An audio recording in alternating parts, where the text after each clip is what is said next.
Hey hello welcome to chemistry into. So देखिए, सबसे पहले तो आप लोगों का बहुत बहुत शुक्रिया कि आप लोगों ने मेरे जो वीडियोस थे स्पेक्ट्रोस्कोपी के उस पर बहुत सारा प्यार दिया, स्पेशली एनएमआर स्पेक्ट्रोस्कोपी को, जो कि मुझे लगता है मेरी चैनल की सबसे ज़्यादा व्यूज़ गेन करने वाली वीडियो बनी है और सीरीज़ बनी है। उसके बाद रोटेशनल एंड वाइब्रेशनल स्पेक्ट्रोस्कोपी और रमन स्पेक्ट्रोस्कोपी। तो इस पर्टिकुलर वीडियो में मैं आपको एनालिसिस करके देने वाला हूँ, या मैं आपको छोटा सा हेल्प करने वाला हूँ CN बैनवेल, जो कि स्पेक्ट्रोस्कोपी की एक बहुत अच्छी बुक है जो यूनिवर्सिटी लेवल पे बच्चे पढ़ते हैं।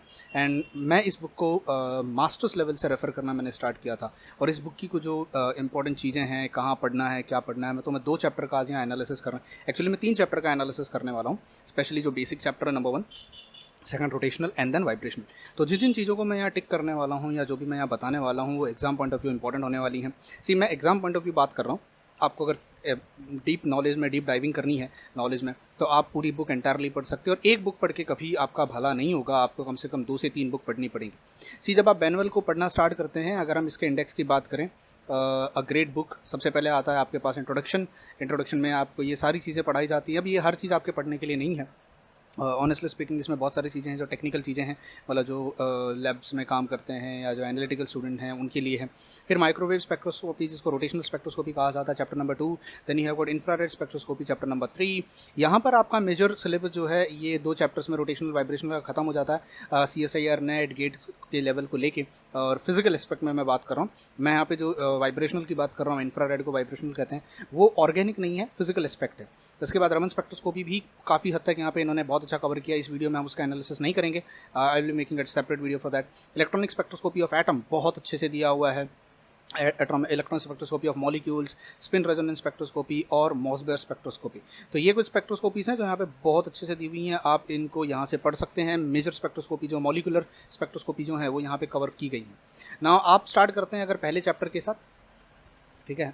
ये पहला चैप्टर है। जो भी बच्चा स्पेक्ट्रोस्कोपी की दुनिया में आना चाहता है वो ये पहला चैप्टर जरूर पढ़ेगा। यहाँ से आपको बहुत बेसिक चीज़ें समझने मिलेंगी। स्पेक्ट्रोस्कोपी में 2 चीज़ें पढ़नी होती हैं। एक सबसे पहले पढ़नी होती है आपको इलेक्ट्रोमैग्नेटिक वेव्स के बारे में, और दूसरा आपको पढ़ना होता है मैटर के बारे में। हमें मैटर के बारे में तो बहुत सारी चीज़ें पढ़ता है, क्योंकि हमने 11th स्टैंडर्ड में केमिस्ट्री पढ़ा है, ग्रेजुएशन में हम केमिस्ट्री पढ़ रहे हैं, bond, anti bonding, orbital, lone pair of electron. But electromagnetic wave की थोड़ी जानकारी होना बहुत इंपॉर्टेंट है, क्योंकि स्पेक्ट्रोस्कोपी बहुत वास्ट है, और जो भी आप स्पेक्ट्रोस्कोपी पढ़ रहे हो उसमें इलेक्ट्रोमैग्नेटिक वेव्स के बारे में आपको पता होना चाहिए। And not only chemistry point of view से सिर्फ इतना ही पता नहीं होना चाहिए कि कितनी रेंज में कौन कौन होते हैं, उनका थोड़ा सा नेचर, जैसे electric field and magnetic field क्या होता है, उसका इक्वेशंस हम कैसे यूज़ करते हैं। तो अगर मैं स्टार्ट करूँ तो सबसे पहले उन्होंने यही बताया, characterization of electromagnetic radiation. Electromagnetic radiation के कैरेक्टरिस्टिक्स यहाँ पे इन्होंने इस तरीके से एक्सप्लेन किए हैं कि किस तरीके से हम इलेक्ट्रोमैग्नेटिक रेडिएशन को एक्सप्रेस कर सकते हैं वाई एक्सेस और एक्स एक्सेस पे। जो इलेक्ट्रिक फील्ड रिप्रेजेंट करता है उसका इक्वेशन क्या होता है, इस तरीके से उन्होंने इसको, ये आप लोगों ने ऑसिलेशन में पढ़ा होगा 12th स्टैंडर्ड के। मतलब इसीलिए मैं हमेशा लोगों को कहता हूँ, बच्चों को, कि आपको अगर स्पेक्ट्रोस्कोपी को समझना है तो आपको कुछ हद तक फिजिक्स आनी चाहिए। देखिए यहाँ पे जितना भी आप जब ये पढ़ना स्टार्ट करेंगे ये एंटायर फिजिक्स है, यहाँ केमिस्ट्री दूर दूर तक नहीं मिलने वाली है। यहाँ पे इन्होंने इलेक्ट्रोमैग्नेटिक रेडिएशन को एज ए सर्कुलर मोशन इस तरीके से हम कर सकते हैं, यानी इसको हम एक तरीके से description of sine curve on circular motion कैसे हम बना सकते हैं, इसको भी मैंने एक्सप्लेन करने के लिए वीडियो बना दूंगा बहुत जल्दी। जो मेरा बेसिक्स फॉर फिजिक्स का केमिस्ट्री का जो मेरा एक प्लेलिस्ट है, यहाँ पे मैंने फिजिक्स के वीडियो बनाए हुए हैं, जिसकी ज़रूरत होती है केमिस्ट्री में, आप उसमें देखिएगा, मैं इसको बहुत सारी चीज़ें वहाँ डाल दूँगा। उसके बाद में आप थोड़ा सा आगे जाते हैं, ये सारी चीज़ें हैं। हाँ, एक सबसे इंपॉर्टेंट है ये जो इलेक्ट्रोमैग्नेटिक रेडिएशन के रिलेशंस हैं, जिसमें आप एनर्जी को वेव नंबर के टर्म्स में या वैसे कैसे कन्वर्ट करते हो, माइक्रोन क्या होता है, या जो डिफरेंट यूनिट्स होते हैं, नैनोमीटर वगैरह, ये सब आप पढ़ लेना। ये इक्वेशंस आप पढ़ लेना कि कैसे हम इलेक्ट्रोमैग्नेटिक रेडिएशन के एम्पलीट्यूड को वाई के साथ रिप्रेजेंट करके किस टाइम पे कहाँ पर क्या एम्पलीट्यूड है ये पता कर सकते हैं। This is something very important, ये कंप्लीट फिजिक्स है, तो ये पूरा पार्ट आपको पढ़ना है। क्वांटाइजेशन ऑफ एनर्जी, ये भी एक इंपॉर्टेंट है, क्वांटम से आता है कि कैसे हम फोटोन को डिस्क्राइब करते हैं, फोटोन क्या होता है, फोटोन की एनर्जी क्या होती है, क्वांटम नंबर क्या होता है, प्लैंक्स कांस्टेंट क्या होता है, सिग्निफिकेंस क्या है, ठीक है। ये सारी चीज़ें बहुत इंपॉर्टेंट है। यहाँ पे प्लैंक्स कांस्टेंट की वैल्यूज़ वगैरह जो दी हुई हैं। तो क्वांटाइजेशन ऑफ एनर्जी एक बहुत बेसिक स्टार्टर पैकेज है, ये आपको आना चाहिए ये सारी चीज़ें। उसके बाद है रीजन्स ऑफ स्पेक्ट्रम। ये सबसे इंपॉर्टेंट पार्ट है, इसको तो मैं कहूँगा कहीं पर अगर फुर्सत मिले तो इसको बना लेना आप। जैसे अगर मान लीजिए रेडियो फ्रिक्वेंसी है तो कहाँ से कहाँ तक होती है, ठीक है। उसके बाद इन्होंने एक जो पेज बनाया हुआ है, ये बहुत अच्छा पेज बनाया हुआ है, मैं आपको दिखा देता हूँ। ये देखिए, इन्होंने ये पेज का तो आप प्रिंट निकाल लीजिएगा, ये इतना इंपॉर्टेंट पेज है। इन्होंने बताया है कि गामा रे अगर आप यूज़ करते हो तो वो क्या कर सकती है, एक्सरे यूज़ करते हो या अल्ट्रा विजिबल वॉयलेट यूज़ करते हो, visible ultra violet visible radiation, तो वो क्या कर सकती है। आपका इंफ्रारेड क्या चेंज लाती है एक मॉलिक्यूल में, माइक्रोवेव क्या चेंज लाती है, और आपकी एनएमआर स्पेक्ट्रोस्कोपी और ईएसआर स्पेक्ट्रोस्कोपी जो आप पढ़ते हो यानी रेडियो वेव, वो क्या चेंज लाती है। तो ये यहाँ पे उन्होंने फ्रीक्वेंसी, वेवलेंथ, एनर्जी सब यहाँ पे उन्होंने बताया हुआ है अलग अलग रीजन्स का। मतलब हमारे जो इलेक्ट्रोमैग्नेटिक स्पेक्ट्रम जो हम पढ़ते हैं starting from the gamma ray जो सबसे हाईएस्ट एनर्जी होती है, मूविंग टुवर्ड्स रेडियो वेव जो कि सबसे लोवेस्ट एनर्जी होती है। तो इन्होंने ये इसके मैंने वीडियो भी बनाए हुए हैं, अगर आप मेरे यूट्यूब चैनल पे जाके देखेंगे ना, बेसिक इंट्रोडक्शन टू स्पेक्ट्रोस्कोपी, मैंने ये सारी चीज़ें वहाँ पे पढ़ाई हुई हैं, तो आप ये वहाँ पे जाके देख सकते हैं, आपको ये सारी चीज़ें वहाँ से मिल जाएंगी। तो इन्होंने अलग अलग रीजन्स के बारे में अलग अलग चीज़ें यहाँ स्पेसिफाई करी हैं। प्लीज़ इस पार्ट को बहुत अच्छे से पढ़ लेना और हो सके तो इसका प्रिंट निकाल लेना, ये काफ़ी इंपॉर्टेंट पार्ट है ना।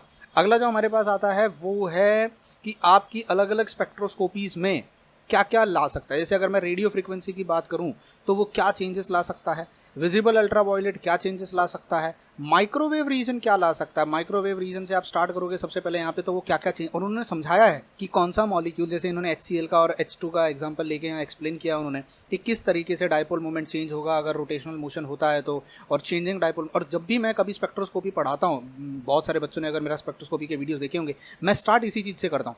पहले आप स्पेक्ट्रोस्कोपी को समझिए, उसके बाद आप स्पेक्ट्रोस्कोपी के इंडिविजुअल स्पेक्ट्रोस्कोपी में जंप कीजिए। तो यहाँ पर आपको ये सब पढ़ने मिलेगा। ये देख रहे हो, ये पूरा जो पार्ट है आपका यहाँ पे, ये पूरा पार्ट ये पढ़ने मिलेगा आपको। अच्छा, उसके बाद आप अगर थोड़ा सा नीचे जाते हैं तो देखिए फिर उन्होंने इंफ्रारेड रीजन को इन्होंने एक्सप्लेन किया है। इंफ्रारेड रीजन क्या होता है, उसमें कैसे वाइब्रेशन क्या ला सकता है, कौन सा मॉलिक्यूल एक्टिव है कौन सा नहीं है। उसमें आप थोड़ा नीचे जाइएगा, देखिए स्ट्रेचिंग, इन्होंने स्ट्रेचिंग को एक्सप्लेन किया है। तो यहाँ से उन्होंने बेसिक आइडिया दिया है कि which molecule will be active, which molecule will be inactive. ठीक है ना। ये जो टॉपिक है रिप्रेजेंटेशन ऑफ स्पेक्ट्रा, ये टॉपिक मैं नहीं मानता कि एग्जाम पॉइंट ऑफ व्यू से आपको एज सच अभी फिलहाल पढ़ने की ज़रूरत है। आप इस टॉपिक को चाहिए तो छोड़ सकते हो। ये बहुत टेक्निकल पार्ट हो गया। टेक्निकल पार्ट हो गया मतलब यहाँ पे इस तरीके से ये एनालिटिकल वाला पार्ट हो गया जहाँ पे आपको इंस्ट्रूमेंटेशन एंड ऑल पढ़ना होता है, ग्राफ कैसे, हमें थ्योरी पढ़नी है, हमें बेसिक मैकेनिज्म पढ़ना है। तो मुझे लगता है बेसिक मैकेनिज्म में आप ये टॉपिक को, इस पार्ट को छोड़ सकते हो। ये एप्लीकेशन पार्ट हो गया, ठीक है। आप इस पार्ट को, ये पूरे पार्ट को छोड़ सकते हो। उसके बाद आता है basic elements of practical spectroscopy. इसी हमें ये भी हमारे काम का नहीं है, हम कैसे रीअरेंज करेंगे, कैसे क्या अपैरेटस यूज़ करना है, एमिशन कैसे ले, टाइप ऑफ स्पेक्ट्रोस्कोपीज क्या होती हैं, तो हमें ये एनालाइजर क्या है, सोर्स क्या है, सैंपल क्या है, हमें ये सबसे अभी फिलहाल लेना देना नहीं है। ये आप एनालिटिकल केमिस्ट्री में जिन्होंने स्पेशलाइजेशन करी है वही पढ़ेगा। एक ये ज़रूर पढ़ लेना, signal to noise resolving power. ये रिजॉल्विंग पावर आपको काम आएगा थोड़ा सा। इसको इतना एग्जाम पॉइंट ऑफ व्यू जरूरी तो नहीं है, बट ये थोड़ा सा अगर आप पढ़ लें, क्योंकि जैसे कभी कभी हमें बैकग्राउंड सिग्नल्स आते हैं तो हम उसे कैसे एलिमिनेट करते हैं, रिजॉल्विंग पावर क्या होती है, इसके ऊपर आपको, इसका एप्लीकेशन आपको एनालिटिकल में क्रोमेटोग्राफी वगैरह एंड ऑल दोस पढ़ते समय यूज़ होगा। तो इसको एक बार पढ़ लीजिएगा। इसके बाद अगर आप नीचे जाएंगे तो स्पेक्ट्रल विड्थ, यस ये इंपॉर्टेंट है, भाई विड्थ कितनी होगी, ये यूनिवर्सिटी के पेपर्स में बहुत बार पूछा जाता है।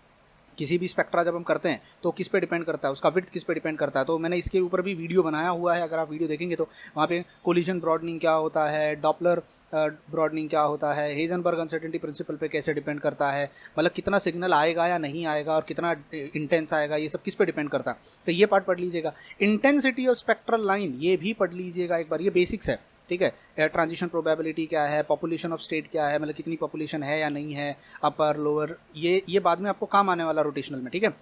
पाथ लेंथ ऑफ सैंपल कितना है, यहाँ पे आप बियर्ड लैम्बर्ट लॉ लगा सकते हो, बियर्ड लैम्बर्ट लॉ, ठीक है। इसके ऊपर भी मैंने वीडियो बनाया हुआ है, बियर्ड लैम्बर्ट लॉ के ऊपर। फिर उसके बाद आता है फूरियर ट्रांसफॉर्म स्पेक्ट्रोस्कोपी। ये फिजिक्स वाले बच्चों का काम है, ये केमिस्ट्री वाले बच्चों को पढ़ने की जरूरत नहीं है। FTR क्या होता है, फूरियर ट्रांसफॉर्मेशन क्या होता है, ये हमें करने की, हमें समझने की फिलहाल ऐसा कोई ज़रूरत नहीं है। ये जो फिजिक्स के बच्चे होते हैं उनके लिए होता है, सिग्नल कैसे लेते हैं, रीडिंग कैसे करते हैं एंड ऑल दो स्टफ, ठीक है। पहले चैप्टर से आपको सिर्फ इतना पढ़ना है, ये बाकी का ये जो पार्ट है ये आप ना पढ़े तो भी बहुत बेटर होगा, ठीक है। ये फिजिक्स वाले बच्चे पढ़ें उनके लिए है ये FTR वगैरह, क्योंकि फूरियर ट्रांसफॉर्मेशन हमें सिखाया नहीं जाता केमिस्ट्री में, ठीक है ना BSc में सिखाया जाता है, डायरेक्ट मास्टर्स में डाल देते हैं। अब ये कंप्यूटर एवरेजिंग, ये सब कुछ आपके काम का नहीं है, आप इसको छोड़ दीजिए पूरे पार्ट को, ठीक है। डोंट वेस्ट योर टाइम ना। ये पढ़ते समय आपको आता है ये टॉपिक स्टिमुलेटेड एमिशन या लेजर्स, ये बहुत इंपॉर्टेंट है, इसको पढ़ लीजिएगा। इसके मेरे वीडियोस अवेलेबल हैं, आप चाहो तो पहले मेरे वीडियोस देख लीजिएगा और मेरे वीडियो देखने के बाद आप इसके ऊपर आ सकते हैं। लेज़र क्या होता है, ठीक है, लेज़र के बारे में आपको पढ़ना है, ठीक है। उसके बाद में इसमें मेज़र भी दिया होगा, लेज़र के साथ साथ आपको यहाँ पे मेज़र्स के बारे में भी बताया होगा, आई होप दिया हो यहाँ पे।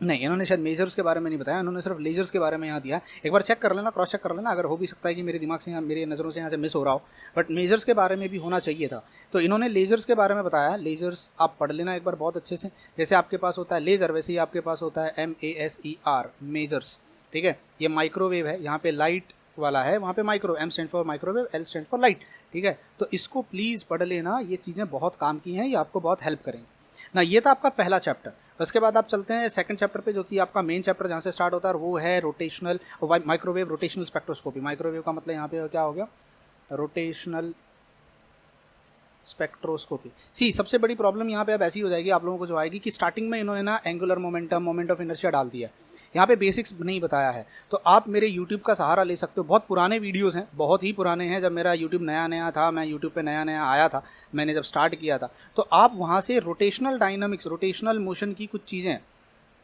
वहाँ से पढ़ सकते हैं, जैसे मोमेंट ऑफ इनर्शिया क्या होता है, कैसे होता है। सी हो सकता है वहाँ पे कुछ मिस्टेक्स हो, क्योंकि बहुत पुराने वीडियोस थे, वक्त के साथ मैं भी बहुत सारी चीज़ें नई नई सीख रहा हूँ, तो आपको वहाँ पर बेसिक आइडिया बहुत अच्छा मिल जाएगा। उसके बाद इन्होंने डायरेक्ट एप्लीकेशन स्टार्ट कर दिया, टाइप्स ऑफ मॉलिक्यूल। मतलब दे हैव नॉट एक्सप्लेन कि माइक्रोवेव स्पेक्ट्रोस्कोपी क्या है, क्योंकि वो ये उम्मीद करते हैं कि इससे पहले में जो उन्होंने समझाया आपको, उससे समझ में आ गया होगा कि माइक्रोवेव एक्टिव कौन है और इनएक्टिव कौन है। तो उन्होंने यहाँ समझाया नहीं है माइक्रोवेव एक्टिव इनएक्टिव, उन्होंने डायरेक्ट रोटेशनल मोशन से स्टार्ट कर दिया है। और रोटेशनल मोशन में भी उन्होंने बता दिया मोमेंट ऑफ इनर्शिया क्या है, कहाँ है। जैसे यहाँ पे टाइप्स ऑफ रोटेशन बता दिए हैं, एंड ओवर एंड रोटेशन बता दिया है, about the bond axis rotation बता दिया है ना। तो ये चीज़ें मैं समझाता हूँ, अगर आप मेरे वीडियोस देखोगे आपको ये सारी चीज़ें वहाँ डिटेल में आपको सबको मिल जाएंगी।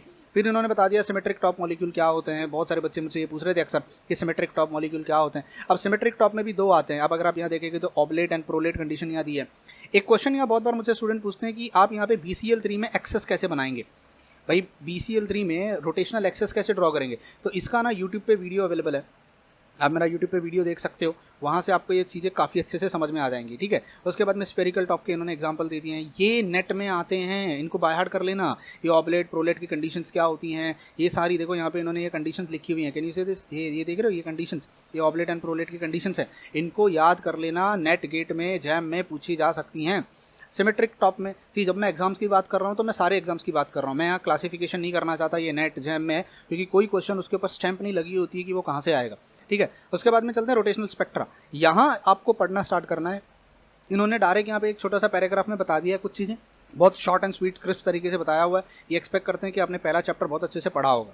उसके बाद में डायनामिक्स ऑफ मॉलिक्यूल पे आगे, रिजिड डायटोमिक मॉलिक्यूल, इसका पहले इन्होंने ना ये आई का फॉर्मूला निकाला है, मोमेंट ऑफ इनर्शिया का इन्होंने फॉर्मूला यहाँ डिराइव किया है, ठीक है। डिराइव करने के बाद यहाँ पे बहुत सारे बच्चे पूछते हैं रिड्यूस मास कैसे निकल के आया, ऐसे ये देखिए यहाँ से आप इसका फॉर्मूला बना सकते हो रिड्यूस मास का, ठीक है। ये रिड्यूस मास यहाँ पे निकल के आ रहा है। इन्होंने इस फॉर्मूले को सब्स्टिट्यूट करके, इसको सॉल्व करके, यहाँ पे किस तरीके से कंडीशंस लेके पूरा बाकायदा डेरिवेशन करा दिया है। पर डेरिवेशन कराने के बाद इन्होंने क्या किया, डायरेक्ट एनर्जी का फॉर्मूला यूज़ किया क्वांटम से।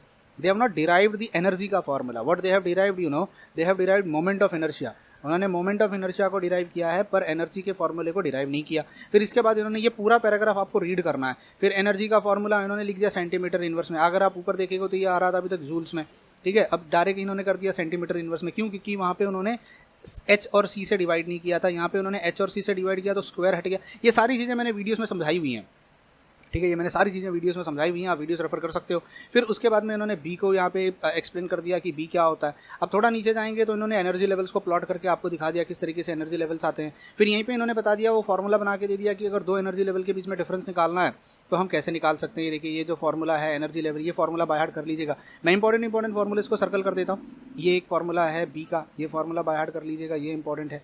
ये एप्सिलॉन का फॉर्मूला है, ये लिख लीजिएगा। ये सारे फॉर्मूले एक ही बात है, बट अलग अलग तरीके से इन्होंने लिखे हुए हैं, ठीक है। ये इंपॉर्टेंट फॉर्मूलेस हैं। इन्होंने यहाँ दो एनर्जी लेवल बता दिया है। यहाँ पे इन्होंने सिलेक्शन रूल को बता दिया है कि वाइब्रेशनल, अगर रोटेशनल मोशन होता है तो सिलेक्शन रूल क्या होना चाहिए। फिर यहाँ इन्होंने बताया है कौन सा मॉलिक्यूल एक्टिव होगा और कौन सा मॉलिक्यूल एक्टिव नहीं होगा। जैसे N2O2 विल नॉट, और HCl and CO will show rotational spectra while. तो यहाँ इन्होंने एक्सप्लेन किया है, ठीक है ना, थोड़ा सा इन्होंने लेट एक्सप्लेन किया है। फिर यहाँ पे इन्होंने थोड़ा कुछ न्यूमेरिकल्स वगैरह सॉल्व करके आपको दिखा दिए हैं कि कैसे न्यूमेरिकल सॉल्व करते हैं। फिर आया है इंटेंसिटीज़ ऑफ स्पेक्ट्रल लाइन्स। देखिए, मैंने इससे पहले भी हम पढ़ रहे थे ब्रॉडनिंग एंड वो अपना Heisenberg consistent principle and all. अब इंटेंसिटीज़ ऑफ स्पेक्ट्रल लाइन में यहाँ पर इन्होंने एक्सप्लेन किया है, देखिए पॉपुलेशन, सबसे पहले तो इन्होंने पॉपुलेशन को एक्सप्लेन किया कि कैसे पॉपुलेशन होती है, और ये हम पहले भी देख रहे थे, वो एन अपर एन लोअर जो बता रहे थे उसका डायरेक्ट एप्लीकेशन बता दिया। नेक्स्ट जो पैराग्राफ आता है वो है डीजेनरेसी का। सी मैंने ना एक बहुत अच्छा वीडियो बनाया यूट्यूब पे डीजेनरेसी के बारे में कि डीजेनरेसी क्या होती है, जो हम क्वांटम नंबर लिखते हैं एम, उसको वो वीडियो देखना जरा, आपको वहाँ से बहुत सारी चीज़ें समझ में आएंगी। कुछ मिस्टेक्स हर वीडियो में हो सकती हैं, देखो नो वीडियो इज़ 110% परफेक्ट। मैं अभी कोई बहुत बड़ा बुढ़ा साइंटिस्ट नहीं हूँ कि मुझे सब चीज़ आ जाती होंगी। There may be some mistake, there may be some error, there may be some scientific error, but आपको ओवरऑल एक मोटे मोटे तौर पे बहुत सारा आइडिया वहाँ से मिल जाएगा। अब यहाँ पे इन्होंने बताया है कि किस तरीके से ये ग्राफ बहुत इंपॉर्टेंट है।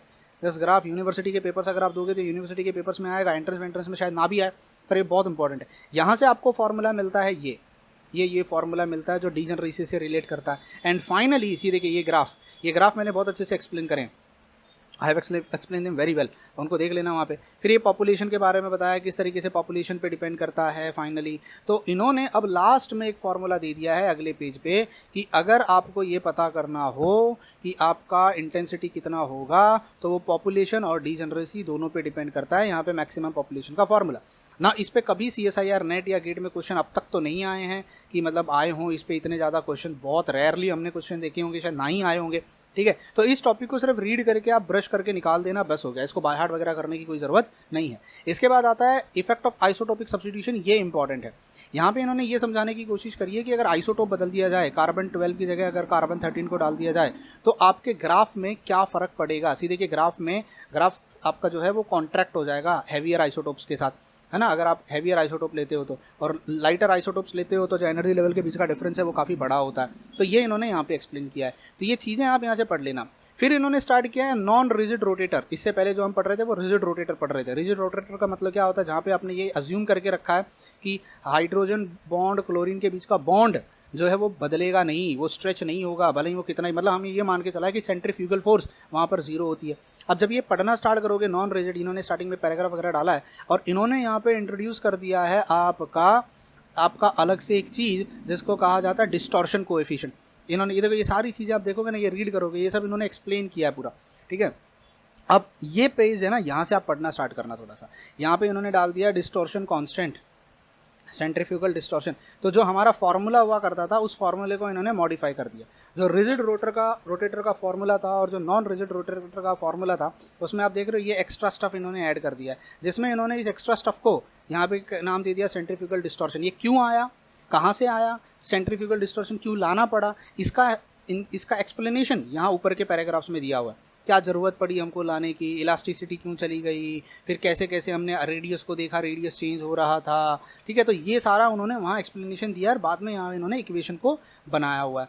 अब फिर ये एक इक्वेशन है जो देखना है कि अगर हम एक्चुअल इक्वेशन को देखें तो ये एक इक्वेशन बनता है, फिर उसमें से हम बहुत सारी चीज़ों को एलिमिनेट कर देते हैं। तो आपको ये सब चीज़ों में बकवास पे ध्यान नहीं देना है। ऑनेस्टली स्पीकिंग, अगर आप ना भी दें इन चीज़ों पे ध्यान, आप डायरेक्टली अगर मेन फॉर्मूले पे आ जाएं। ठीक है, अब देखिए इन्होंने बोला है पॉली एटॉमिक मॉलिक्यूल। इससे पहले हम जो पढ़ रहे थे वो क्या पढ़ रहे थे, ये जो इससे पहले का पैराग्राफ है, इन्होंने ये बताया कि किस तरीके से नॉन रिजिड मोटर में हम एक नया टर्म, नया कांस्टेंट इंट्रोड्यूस करते हैं जिसको सेंट्रीफ्यूगल डिस्टॉर्शन कोएफिशिएंट कहा जाता है, क्या उसकी वैल्यू होती है, उसकी वैल्यू क्या होगी। ठीक है, जैसे यहाँ पे इन्होंने ये सब एक्सप्लेन कर दिया है, तो ज़्यादा डिटेल इन्होंने इसमें दिया ही नहीं है नॉन रिजिड रोटेटर के बारे में।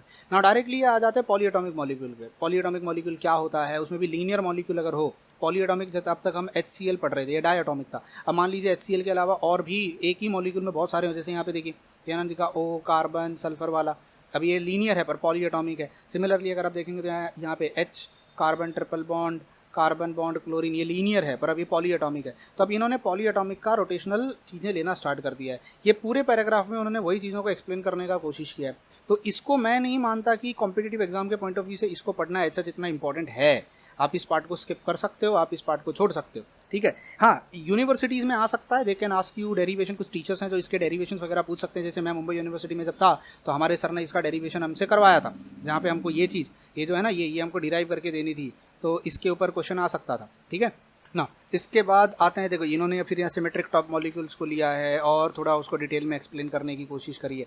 तो आपको ये सारी चीज़ें कॉम्पिटिटिव एग्जाम्स के लिए नहीं पढ़नी है। तो आपका एक्चुअल जहाँ तक मतलब होने वाला है वो है आइसोटोपिक सब्स्टिट्यूशन तक, जो आपने यहाँ ऊपर तक पढ़ा है ना, ये आइसोटोपिक सब्स्टिट्यूशन तक, सिर्फ यहाँ तक ही आप लोगों को पढ़ना है। नॉन रिजिड रोटेटर पे रेयरली कभी कोई क्वेश्चन पूछा गया है कॉम्पिटेटिव एग्जाम में, इंक्लूडिंग नेट वगैरह में भी बहुत रेयरली। तो ये सारी चीज़ें आप ना ही पढ़ें तो आपके लिए बेटर होगा, बिकॉज आपका टाइम वेस्ट होने वाला है बहुत ज़्यादा यहाँ पे, ठीक है, बहुत सीरियसली बहुत ज़्यादा टाइम वेस्ट होने वाला है। आप ये सारी चीज़ें ना पढ़ें, ठीक है, माइक्रोवेव स्पेक्ट्रम वगैरह, फिर असिमेट्रिक टॉप मॉलिक्यूल, अब एक एक मॉलिक्यूल को इन्होंने डिटेल में बताया। फिर टेक्निक्स एंड इंस्ट्रूमेंटेशन, ये भी आपको पढ़ने की ज़रूरत नहीं है क्योंकि आप तो यहाँ कर रहे नहीं हो। हाँ, स्टार्क इफेक्ट है, ये रेयरली कभी कभी, मतलब इसका एप्लीकेशन बहुत ज़्यादा होता है स्टार्क इफेक्ट का, तो इसको ना थोड़ा रीड कर लीजिएगा अगर आपको फुर्सत मिले, ऐसा लगे कि भाई हाँ हमें पढ़ लेना चाहिए। वैसे नहीं भी पढ़ोगे तो भी चलेगा, ऐसा इतना मतलब कंपलसरी नहीं है, but knowledge point of view जो बच्चे नॉलेज लेना चाहते हैं उनके लिए मैं कह रहा हूँ इसको पढ़ लीजिएगा थोड़ा सा। फिर उसके बाद आता है chemical analysis by microwave spectroscopy, सी इसको भी पढ़ने की आपको कोई ज़रूरत नहीं है और चैप्टर खत्म। तो आपका लास्ट पार्ट कहाँ तक था? अगर मैं लास्ट पार्ट पूछूं आपसे कहाँ तक आपको पढ़ना था, तो मुझे लगता है रोटेशनल स्पेक्ट्रोस्कोपी अगर आपको पढ़नी हो नेट लेवल तक की बात कर रहा हूँ फिजिकल एस्पेक्ट में, तो आइसोटोपिक सब्स्टिट्यूशन जो था हमारा, ये आइसोटोपिक सब्स्टिट्यूशन ये हमारा लास्ट पार्ट होना चाहिए, दैट्स इट। आइसोटोपिक सब्स्टिट्यूशन तक पढ़ लीजिएगा, ये इसके आगे आपको पढ़ने की इसमें ज़रूरत नहीं है बैनवेल में। Now moving to the next topic, next chapter that will be your rotational के बाद वाइब्रेशनल, सी इंफ्रारेड, तो ये आपका हो जाएगा वाइब्रेशनल स्पेक्ट्रोस्कोपी। अब इन्होंने वाइब्रेशनल शुरुआत ऐसी तगड़ी कर रखी है यहाँ पे कि इन्होंने स्टार्टिंग में ही आते आते आपको एनर्जी ऑफ डायटोमिक मॉलिक्यूल और ये ग्राफ जो था जिसको हुक्स लॉ कहते हैं, ये हुक्स लॉ इन्होंने इंट्रोड्यूस कर दिया। अब ये हुक्स लॉ एंटायर फिजिक्स से लिया गया है। अब जो बच्चों का फिजिक्स बैकग्राउंड नहीं है उन्हें ये हुक्स लॉ कभी समझने वाला नहीं होगा, आपको पहले थोड़ा सा फिजिक्स पढ़ना पड़ेगा, थोड़ा सा, मतलब बीएससी लेवल का नहीं, ये 11-12 लेवल से ही उठाया गया है। हुक्स लॉ पढ़ लीजिएगा, रिस्टोरिंग फोर्स क्या होती है, इलास्टिसिटी में आपने ये पढ़ा होगा, इलास्टिसिटी में कैसे रिस्टोरिंग फोर्स आती है, एनर्जी, तो ये सिर्फ बैकग्राउंड स्टार्टिंग दी हुई है। फिर इन्होंने डायरेक्ट है ना सिंपल हार्मोनिक ऑसिलेटर पे आ गए। अगर मेरे पास एक हार्मोनिक ऑसिलेटर है, आपने 11th-12th में पढ़ा होगा SHM, सिंपल हार्मोनिक ऑसिलेशन, तो सिंपल हार्मोनिक ऑसिलेशन का फ्रीक्वेंसी का फॉर्मूला ये इंपॉर्टेंट है, लिख लो इसको, नोट डाउन कर लो। वेव नंबर का फॉर्मूला ये इंपॉर्टेंट है, लिख लो इसको। फिर डायरेक्ट क्वांटम केमिस्ट्री से इन्होंने फार्मूला उठा लिया जूल के टर्म्स में, फिर उन्होंने उसी फार्मूले को कन्वर्ट कर दिया है सेंटीमीटर इन्वर्स के टर्म्स में, और इस तरीके से इन्होंने इसको एक्सप्रेस कर दिया। फिर उन्होंने बोला है कि अगर v का वैल्यू 0 पुट कर दिया जाए तो भी वहाँ कुछ ना कुछ एनर्जी होती है, जिसको इन्होंने 0 point energy, can you see, 0 point energy is the basic difference between wave mechanic and classical approach to molecular vibration. अब ये 0 पॉइंट एनर्जी इन्होंने एक्सप्लेन कर दी है यहाँ पे, दिस इज़ रियली इंपॉर्टेंट। फिर इन्होंने सिलेक्शन रूल बता दिया है कि क्या सिलेक्शन रूल होना चाहिए, बहुत स्वीट एंड शॉर्ट तरीके से उन्होंने फटाफट बता दिया है। फिर एन हार्मोनिक ऑसिलेटर ले लिया, खत्म, हार्मोनिक ऑसिलेटर इतना ही है, खत्म हो गया, इतना ही पढ़ना है, यही फॉर्मूले पढ़ने हैं, ऐसे ही पढ़ना है, इतना ही हार्मोनिक ऑसिलेटर है, खत्म हो गया। अब इन्होंने कुछ डिटेल ज़्यादा यहाँ एक्सप्लेन नहीं करी है क्योंकि ये एक्सपेक्ट करते हैं आपने पहला चैप्टर ढंग से पढ़ लिया होगा, अगर आपको थोड़ा बहुत वाइब्रेशंस एंड ऑल दोस्त के बारे में थोड़ी बहुत इन्फॉर्मेशन आती होगी, क्योंकि बीएससी एमएससी का बच्चा है तो वो 12वीं पास करके ही आया होगा। हाँ, ये ग्राफ जो इन्होंने यहाँ बनाया हुआ है, ये ग्राफ हार्मोनिक ऑसिलेटर का है, ये इंपॉर्टेंट है, जहाँ पे हर आप यहाँ पे इन्होंने एक स्टेटमेंट यहाँ शायद लिखा हो कि डिफरेंस इन एनर्जी लेवल, ये देखिए, difference in energy level will be always equal to omega bar of oscillation. कभी भी आप अगर दो एनर्जी लेवल के बीच का डिफरेंस निकालोगे तो ओमेगा बार ऑफ ऑसिलेशन आएगा इन वेव सेंटीमीटर इनवर्स, ये इंपॉर्टेंट है बस। और ये ग्राफ इंपॉर्टेंट है, ये ग्राफ को ध्यान से देख लेना, ये ग्राफ इंपॉर्टेंट है। उसके बाद आते हैं एन हार्मोनिक ऑसिलेटर। सी इन्होंने एन हार्मोनिक ऑसिलेटर को यहाँ एक्सप्लेन किया है और इन्होंने बोला है हार्मोनिक पैराबोला किस तरीके से, ये आपका हार्मोनिक ऑसिलेटर है, ये जो डॉटेड लाइन है ना यहाँ, ये ऐसे ये हार्मोनिक ऑसिलेटर है। फिर उन्होंने बोला कि एन हार्मोनिक ऑसिलेटर ऐसा लाइन दिखता है, bold line anharmonic oscillator का है, यहाँ पर आके डिसोसिएशन हो जाता है मॉलिक्यूल का। फिर उन्होंने इसके फॉर्मूलेज बना दिए, सी इन्होंने डिस्टॉर्शन कोएफिशिएंट डाल दिया है, मोर्स फंक्शन वगैरह डाल के। फिर ये जो फार्मूला है आपको ये फार्मूला याद रखना है बस, जैसे वहाँ पे नॉन रिजिड का था, यहाँ पे एन हार्मोनिक का, ये फार्मूला याद रखना है। फिर ये एनर्जी लेवल का ग्राफ, ये जो डायग्राम है इसको बाय हार्ट कर लेना, ये इंपॉर्टेंट है, क्या डिफरेंस है। अगर और आगे बढ़ूँ तो थोड़ा सा आगे जाने पर ये देखिए इन्होंने बताया हुआ है कि किस तरीके से आप फार्मूले को और सिंप्लीफाई कर सकते हो, है ना। फिर इन्होंने एन हार्मोनिक का सिलेक्शन रूल बता दिया है, what will be the selection rule for anharmonic oscillator. कुछ एग्जांपल को, न्यूमेरिकल को सॉल्व कर दिया है यहाँ पे बताने के लिए कि प्रोबेबिलिटी, ट्रांजिशन प्रोबेबिलिटी क्या होती है, इंटेंसिटी किस पे डिपेंड करती है। अब सबसे इंपॉर्टेंट बात वो है ये, जितने भी बच्चे CSIR नेट की तैयारी कर रहे हैं, गेट की तैयारी कर रहे हैं, इस वाले पार्ट को बाय हार्ट करके जाना। ये पार्ट आपको बताता है कि अगर ट्रांजिशंस होता है, मान लीजिए ट्रांजिशन 0 से 1 हो रहा है, 0 से 2 हो रहा है, 0 से 3 हो रहा है, या 1 से 2 हो रहा है, इन ट्रांजिशंस में एनर्जी गैप कितना होगा, what will be the difference in energy gap. Energy gap का फॉर्मूला क्या बनेगा, उस फॉर्मूले को यहाँ पे इन्होंने एक्सप्लेन कर दिया है। ये फॉर्मूले हैं V0 से V1, V0 से V2, V0 से V3, इसके ऊपर बहुत क्वेश्चन पूछे जाते हैं। इसके फॉर्मूलेज अगर आप ध्यान से देखिएगा आपको एक कनेक्शन दिखाई देगा फॉर्मूलेज में, ये बाय हार्ट कर लेना, ये बहुत है। अब यहाँ पे इन्होंने आपको ये भी समझना है फंडामेंटल एब्जॉर्प्शन क्या होता है, फर्स्ट ओवरटोन सेकंड ओवरटोन क्या होती है, ठीक है। ये देखो ये फॉर्मूलेज यहाँ इन्होंने एक साथ लिख दिए हैं, इन फॉर्मूलेज को रीड कर लेना। इसके अलावा यहाँ एक और इंपॉर्टेंट चीज़ आपको बाय हार्ट करनी है, वो अगले पैराग्राफ में यहाँ पे शायद इन्होंने दी होगी, ये वाली, ये फॉर्मूला जिसको कहा जाता है हॉट बैंड। क्या कहा जाता है? Hot band. ये हॉट बैंड क्या होता है? तो ये हॉट बैंड और ये नेट और गेट के बच्चों के लिए बहुत इंपॉर्टेंट है। सी मैं इतना कभी स्ट्रेस नहीं करता टॉपिक्स पे, क्योंकि इसके ऊपर न्यूमेरिकल डायरेक्टली आए हैं नेट के पेपर में और गेट के पेपर में भी आते हैं, आपको ये बाय हार्ट होना चाहिए। उसके बाद में the diatomic vibrating rotator, ये भी एक बहुत इंपॉर्टेंट टॉपिक है।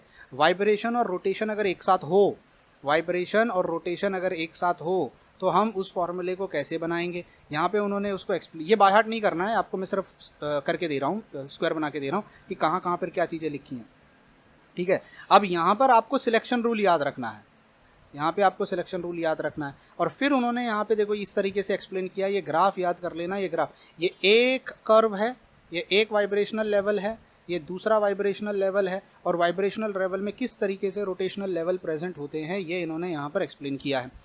थोड़ा नीचे जाइएगा, आपको यहाँ से ये सारी चीज़ें धीरे धीरे फिर उसी ग्राफ को इन्होंने और सिंप्लीफाई कर दिया, और यहाँ से आपको मिलने वाला है कॉन्सेप्ट जिसको कहा जाता है P branch, Q branch, R branch. ये कॉन्सेप्ट यहाँ से आता है, ये रीड करने के बाद आपको आएगा। अगर आप थोड़ा सा आगे जाके देखेंगे, ये देखिए, ये पढ़ लीजिएगा, इसके ऊपर बहुत बार क्वेश्चंस आते हैं। ये आप कह सकते हो कि जब आप प्रैक्टिकल केमिस्ट्री करते हो लेबोरेटरी में, वाइब्रेशनल रोटेशनल, तब आपको ये पी ब्रांच क्यू ब्रांच के बारे में बहुत, हमने तो ग्राफ भी सॉल्व करे थे इसके मास्टर्स में, तो ये याद कर लीजिएगा। इसके बाद देखिए किस तरीके से, अब ये जो है ना, इसके बाद vibration rotation spectrum of carbon monoxide, ये आपके काम का नहीं है, क्योंकि हमें अब स्पेसिफिक नहीं होना है। ये देखो इस तरीके से ये ग्राफ दिखाई देते हैं, अगर मैं आपको दिखाऊं तो नीचे ये पी ब्रांच है, ये आर ब्रांच है, ये बीच में क्यू ब्रांच हो जाएगी। तो ये आपको तभी पढ़ना होता है जब आप मास्टर्स में जाके आप, अब इससे आगे अगर थोड़ा सा चले, देखिए ये सब कुछ नहीं पढ़ना है आपको, ट्रस्ट में ये सब कुछ नहीं पढ़ना। तो break down of Born Oppenheimer approximation, जो नॉलेज के लिए पढ़ रहे हैं वो कोशिश करें पढ़ने की, बट जो एग्जाम पॉइंट ऑफ व्यू में बात करूँ तो आपको ये सब कुछ पढ़ने की ज़रूरत नहीं है, ये सब कुछ पढ़ने की ज़रूरत नहीं है आपको। You don't have to read all this stuff, ये सब भूल जाइए। The vibrations of polyatomic molecule, इसको पढ़ लीजिएगा, ये बहुत इंपॉर्टेंट है। Vibration, what are the different types of vibration, 3 degree of freedom क्या होता है, हम बहुत बार ये नॉन लीनियर मॉलिक्यूल्स में हम कैसे लाते हैं, फिर लीनियर मॉलिक्यूल्स में हम कैसे निकाल के लेके आते हैं, अगले पेज पे है ये, इसको पढ़ लीजिएगा, ये इंपॉर्टेंट है। ये फार्मूला आपको कैसे बना, 2n-5 कब आएगा, 2n-4 कब आएगा, 3n-6 कब आएगा, 3n-5 कब आएगा। इसके बाद अगर आप थोड़ा आगे जाएंगे तो देखिए इन्होंने अलग अलग वाइब्रेशंस के मोड सिखाए हुए हैं, कैसे सिमेट्रिक, अस्टोमेट्रिक होता है, स्ट्रेचिंग होता है, अलग अलग मोड्स ऑफ वाइब्रेशन इन्होंने यहाँ पे बताए हुए हैं। ये पढ़ लीजिएगा, इसको थोड़ा सा रीड कर लीजिएगा, डायग्राम को ऊपर से देख लीजिएगा। Overtone and combination frequency, see you don't have to study this for competitive exams, आप इसको छोड़ सकते हो, इस पर क्वेश्चन नहीं आते हैं। Influence of rotation on spectra of polyatomic molecule, जी नहीं, ये भी पढ़ने की ज़रूरत नहीं है आप लोगों को, ये सब नहीं पढ़ना है आपको, क्योंकि हमको ग्राफ एनालिसिस वगैरह नहीं आते कॉम्पिटिटिव एग्जाम्स में, ठीक है। You don't have to read all this thing, कुछ नहीं पढ़ना है, ये सब आपके काम का नहीं है, ये सब मास्टर्स लेवल में भी नहीं पढ़ाया जाता है, ऑनेस्टली स्पीकिंग, ये सब रिसर्च लेवल पे हमको काम आता है। Analysis by infrared techniques, see analysis by infrared technique आप ये समझ सकते हो, ऑर्गेनिक एनालिसिस है, ऑर्गेनिक का एप्लीकेशन है। यहाँ पे आपको वैल्यूज़ दी जाएंगी, देखिए ऑर्गेनिक आ गई ना, स्केलेटल मॉलिक्यूल, ये सब, यहाँ से आप ऑर्गेनिक का एप्लीकेशन पढ़ते हो कि कहाँ कब कौन सी पीक मिलेगी, तब हम क्या माने, फिंगरप्रिंट रीजन क्या होता है। सी ये यहाँ पे इन्होंने स्ट्रेचिंग फ्रीक्वेंसीज का टेबल बना दिया है, इसको लिख लेना कहीं पे। हर एक फंक्शनल ग्रुप की अपनी स्ट्रेचिंग फ्रीक्वेंसी का एक रीजन होता है, उसको लिख लेना यहाँ पे, इस ढंग से इसको पढ़ लेना, ठीक है। ये सारा एक बार अगर चाहो ऑर्गेनिक पढ़ना चाहते हो तो आप इसको रीड कर सकते हो। ऑर्गेनिक के एस्पेक्ट में अलग अलग फंक्शनल ग्रुप के बारे में इन्होंने डिटेल में बताया हुआ है। अदर टेक्निक एंड इंस्ट्रूमेंटेशन, जी नहीं पढ़ना है हमें कोई इंटरेस्ट नहीं है फिलहाल कॉम्पिटिटिव एग्जाम के पॉइंट ऑफ व्यू से, इसको ये सब हमें नहीं पढ़ना है, ये सब वो पढ़ेगा जिसको इस पर कुछ काम करना हो, ये सब नहीं पढ़ना है, कुछ नहीं पढ़ना है, ये सब कुछ नहीं, मत वेस्ट करना टाइम। ये देखो आगे फूरियर ट्रांसफॉर्मेशन नहीं करना है हमें इसको भी। और आगे चलें, कार्बन डाइऑक्साइड लेज़र नहीं चाहिए हमको, नहीं चाहिए। आगे जाते हैं, ख़त्म हो गया। इसके बाद आता है डायरेक्ट रमन स्पेक्ट्रोस्कोपी, जिसका एनालिसिस मैं इस वीडियो में नहीं कर रहा हूँ, रमन के बारे में हम बाद में डिस्कस करेंगे। तो मैं उम्मीद करता हूँ रोटेशनल वाइब्रेशन कितना पढ़ना है मैंने आपको टिक करके बता दिया है, वही टॉपिक्स पे ध्यान देना, उन्हीं टॉपिक्स में से आपको जितनी मेजर चीज़ें हैं कॉम्पिटिटिव एग्जाम्स में वो वहीं से ही आने वाली हैं। तो आपको अगर ये वीडियो अच्छा लगा हो तो प्लीज़ इसे शेयर कीजिएगा लोगों के साथ, और मुझे कमेंट सेक्शन में कमेंट करके बताइएगा और किस चैप्टर का, किस बुक से आप मेरे से एनालिसिस करवाना चाहते हो। मैं उम्मीद करता हूँ कि एनालिसिस आप लोगों को बहुत हेल्प करेंगे, ठीक है। Till then bye bye, take care and God bless you all.